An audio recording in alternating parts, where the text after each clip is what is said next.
Сезон дурианов открыт. Дуриан был прекрасен. Ну и, конечно, после дуриана кофе. И кофе здесь робуста. Сначала я думала, ну как это робуста? Я искала эту арабику, все время я покупала. Она дороже, естественно. Но сейчас я привыкла к этому кофе.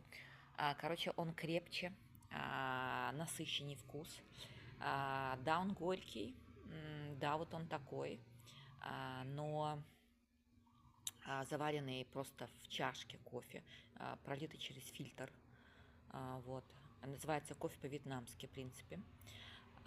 Он, ну, сразу очень контрастно, например, с дурианом. Дуриан, приятный сливочный вкус и кофе, немножечко крепкий кофе. Не пьют как стаканами, да, а вот такой вот вариант. Это прекрасный вариант. Всем доброе утро и хорошего настроения.